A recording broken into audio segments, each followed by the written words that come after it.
Ancha, papastem tsikaso. Hello, my name's Whitehorse, and today I'm gonna be talking to you a little bit about beaver. But before we start talking about beaver and learning all about beaver, I'm gonna tell you a Cree story about And this story's been passed down from generation to generation, and it's all about and his tail.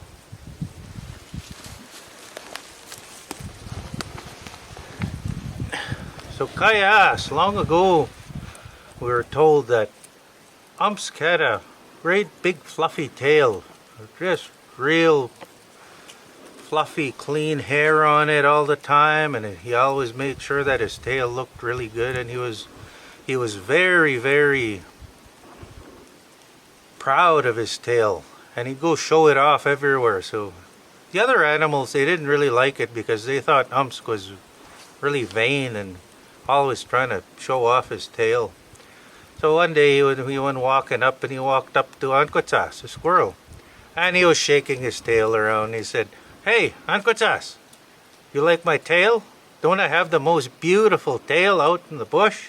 Better tail than anybody. It's the most beautiful fluffy tail, nice long hair." Ankotas didn't say nothing. He just sort of shook his head and went running along, ran up his tree. And again, moved down a little further down the trail, and he came across Wachusk.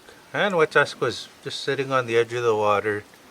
"Hey, Wachusk, don't you just love the way my tail looks? Oh, it's the fluffiest tail and the longest, most beautiful hair. I bet everybody wishes they had a tail like me."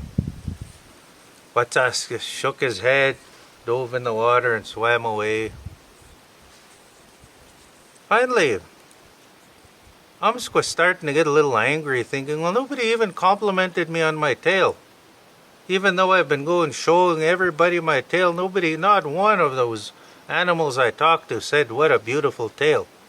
Oh, that angers me. Oh, that gets me mad. I guess the only thing I can do is go chew down some trees just to get my mind off of this. So went, and he started chewing down trees, just not thinking, just still angry that nobody complimented him on his tail. So he was just chewing down trees, and they'd fall, he'd chew down another one. But in his haste, and while he was too busy thinking about how angry he wasn't watching where he was falling trees. And he saw this nice big spruce tree, and he thought, "I'm going to chop this big tree down," and he started chewing it, and still getting angrier and angrier, thinking, "Oh, nobody even complimented me on my beautiful tail."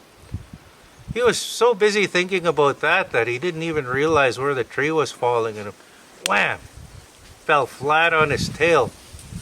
Oh, was stuck there for a while, pulling and pulling. "Oh, my beautiful tail, it's stuck under this tree. What am I going to do?" And he pulled,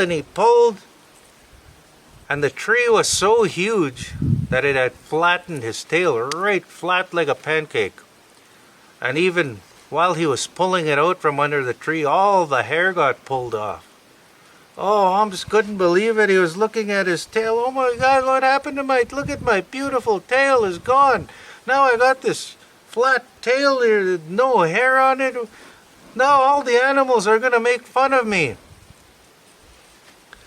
Meanwhile, Trickster happened to be walking by, and he could hear crying. Danza, what are you crying about? Kaimato, don't cry. What's going on?" Told him what had happened with the tree falling and flattening his tail. Trickster looked at his tail. "Well, you know what?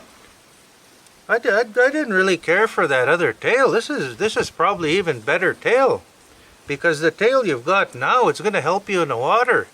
You can push yourself just like a big paddle in the water, and you can slap the water when anything startles you, or to call to the other I think this tail looks way better. I didn't like the old tail. I like this tail now." Started to feel better about himself. He looked at it. And, "You know what, Trickster? You're probably right." Got in the water, and he started pushing with his tail, and he thought, Hey, this thing works really good. This is a way better tail than the other one I had. I like it the way it is now. Thank you, Trickster. I'm proud of this tail now. From that day forward, Umsk learned a lesson, not to be vain about something, because he was taught a lesson that if you're vain about something, careful, because you might lose it. So now you know about the story about Umsk and his tail. Uksamaga.